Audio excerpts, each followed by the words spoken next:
Ya, dan untuk mengetahui bagaimana awal mula dan juga inspirasi dari gerakan pengumpulan donasi kosmetik bekas ini, kami sudah terhubung dengan Lisa Yusman yang merupakan pendiri Good Things Happen. Iya, langsung saja kita sapa. Selamat siang Mbak Lisa, apa kabar?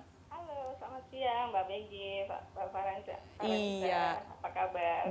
baik, sehat-sehat ya kita semua. Nah Mbak Lisa, ini Good Things Happens ini menginisiasi gerakan donasi makeup. Apa yang membuat Mbak Lisa ini kepikiran begitu, inspirasinya untuk memulai gerakan ini? Ya, jadi kebetulan saya juga bekerja di suatu yayasan yang bergerak di lingkungan hidup. Jadi selama pandemi ini kan kita tuh perempuan-perempuan yang bekerja itu banyak melakukan pekerjaannya dari rumah ya atau work from home. Nah, saya kepikiran nih yang tadinya kita harus keluar dan bermake up dengan adanya work from home ini kita mau nggak mau jadi dari rumah aja dan make up kita tuh jadi nggak terpakai gitu. Saya berpikir ini mungkin tidak hanya terjadi sama saya, tapi juga pasti terjadi pada perempuan-perempuan lain yang bekerja gitu ya. Wah ini akan jadi masalah baru nih kosmetiknya kalau dibiarkan, terus akan jadi sampah pastinya. Nah gimana caranya supaya kosmetik ini sebelum kita buang atau di recycle atau apa, kita gunakan dulu, mungkin ada yang berguna gitu ya, bisa berguna sebelum kita berpikir untuk recycle, paling nggak kita reuse dulu gitu. Nah, saya coba searching di Instagram waktu itu, siapa sih yang kira-kira membutuhkan kosmetik-kosmetik yang belum kadaluarsa ataupun yang sudah kadaluarsa tapi masih bisa digunakan, itu buat apa ya kira-kira gitu. Nah, akhirnya saya menemukan salah satu komunitas perias jenazah waktu itu dengan Mbak Gloria Elsa. Nah, saya tanya, kira-kira Mbak ini nggak nerima nggak? Waktu itu dia masih belum nerima. Tapi pas Desember, ternyata dia akan berencana untuk membuka kelas merias jenazah juga. Nah, dari situ saya langsung buka donasi. Dan ternyata luar biasa responnya, karena di teman-teman juga banyak yang repost di Twitter. Jadi sejak itu saya banyak menerima kosmetik-kosmetik yang macam-macam pokoknya. Dari yang bagus, dari yang udah kadaluarsa, dan ada yang juga yang udah sampah gitu ya. Nah itu kita sortir, kita bersihkan. Mana yang masih layak pakai kita keep dulu. Nah yang kira-kira sudah kadaluarsa kita kirimkan untuk perias jenazah. Salah satu juga Mbak Gloria Elsa, dan sisanya itu kita mau kirimkan untuk rias jenazah ataupun rumah duka di seluruh Indonesia. Saat ini kita masih mensortir dan juga mendata. Seperti itu sih Mbak. Iya Mbak Lisa, jadi ini lewat searching dan juga sosial media, jadi menemukan ada memang pemirsa atau misalnya audiens yang memerlukan ya kosmetik-kosmetik yang sudah kadaluarsa ini atau yang tidak terpakai seperti itu. Tapi kenapa Mbak Lisa bisa menyoroti perias jenazah ini? Apakah memang di masa pandemi ini ada keperluan seperti itu? Bagaimana ceritanya Mbak Lisa? Jadi istilahnya kalau perias jenazah istilahnya pandemi nggak pandemi pasti mereka ada ya, pekerjaannya tetap ada gitu ya. Jadi ya paling tidak kita bantu untuk mereka bisa reuse dulu deh ini kosmetik ini, paling enggak tidak menjadi tumpukan sampah ya. Untuk ini akan jadi masalah baru sebenarnya Mbak. Makanya mungkin saya bisa bilang kalau misalnya untuk perusahaan-perusahaan kosmetik mungkin juga harus sudah berpikir untuk gimana sih caranya supaya ada recycle, berpikir untuk kedepannya untuk recycle atau merubah packaging untuk jadi yang lebih ramah lingkungan seperti itu. Oke. Nah, lalu Mbak Lisa ini berarti kan proses donasi begitu. Untuk pengumpulan makeupnya sendiri, ini bagaimana proses pengumpulan makeupnya dan juga sudah berapa lama ini berjalan, Mbak Lisa?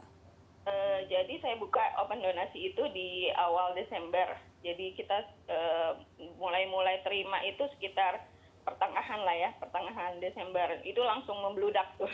Dari mana-mana saya menerima WhatsApp, saya menerima DM gitu ya. Nah, itu dikirimkan ke alamat saya gitu, dan kita ada tim kecil sih untuk yang menyortir, untuk yang memisah-misahkan mana yang baik, mana yang masih baru juga ada gitu ya.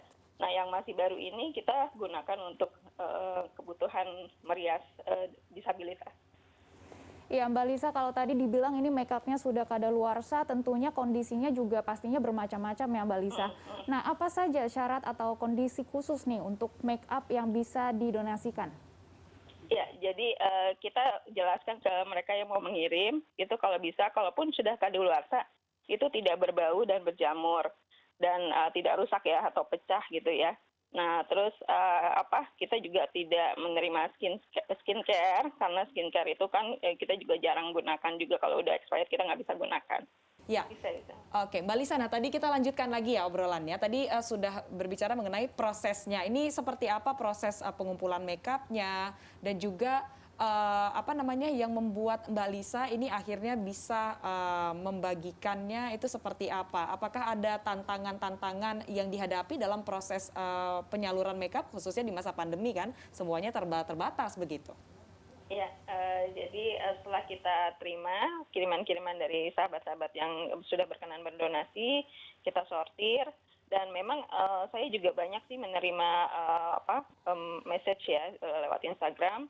Jadi ada beberapa komunitas juga yang mereka sangat membutuhkan. Jadi kita langsung kirimkan ke mereka apa-apa yang mereka butuhkan gitu ya.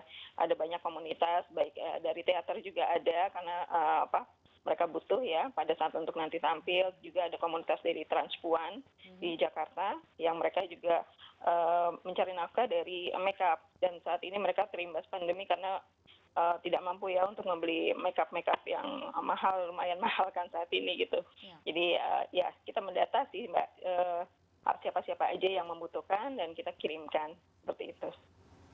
Ya, Mbak Lisa, ini sudah berapa lama gerakan donasi makeup ini berjalan dan kapan ini targetnya dan apakah ini masih dibuka donasinya? Jadi kita buka dari awal Desember dan kemarin itu kita sempat tutup karena kita mau sortir ya.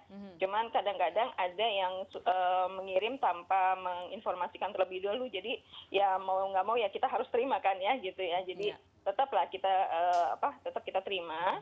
Kita batasi sampai Februari ini dulu sih sebenarnya. Okay. Tapi kiriman-kiriman yang sudah datang tidak akan kita tolak pastinya gitu. Oke, nah lalu untuk kelebihannya ini Mbak, ini nanti akan diapakan? Apakah akan di-keep dulu untuk kemudian dilanjutkan atau ada rencana untuk membuat kelas selanjutnya, Mbak Lisa? Ya, untuk yang kosmetik yang masih baru-baru itu kita keep, karena nanti kita rencananya akan membuat kelas ini jadi lebih luas ya, karena saat ini memang kita keterbatasan tempat dan juga masih dalam pandemi. Jadi kita belum bisa buka kelas yang lebih banyak muridnya. Jadi sementara kita keep. Tapi untuk yang kadaluarsa itu kita masih mendata.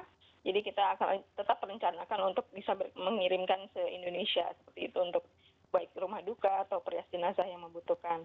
Iya, jadi targetnya ini bisa disalurkan ke seluruh Indonesia ya, Fani. Ya. Dan tadi kami juga baru saja mengecek ini di Instagramnya @goodthingshappen, juga ada kegiatan donasi lainnya. Ya. Ini boleh diceritakan lebih lanjut apa saja donasi lainnya yang kita bisa donasikan juga ke Good Things Happen? Jadi sebenarnya kalau Good Things Happen itu platformnya adalah charity event. Jadi apapun kegiatannya itu harus bersifat sosial ya. Jadi ada sumbangan sosialnya. Jadi untuk saat ini kita juga ada kerjasama dengan Rumah Singgah Pejuang Hati, yang mana kita menerima susu bayi untuk anak-anak balita yang pengidap atresia biliar. Itu kita menerima kayak perlengkapan bayi seperti Pampers, terus susu formulanya mereka itu kan berbeda ya dengan susu formula anak-anak usia mereka karena atresia biliarnya itu. Dan juga kita juga menerima open donasi untuk seniman-seniman yang terimbas pandemi. Mereka itu saat ini membutuhkan alat-alat lukis, baik oil painting atau apa gitu ya. Jadi kita juga menerima untuk kita bantu. Jadi mereka tetap bisa berkarya selama pandemi ini.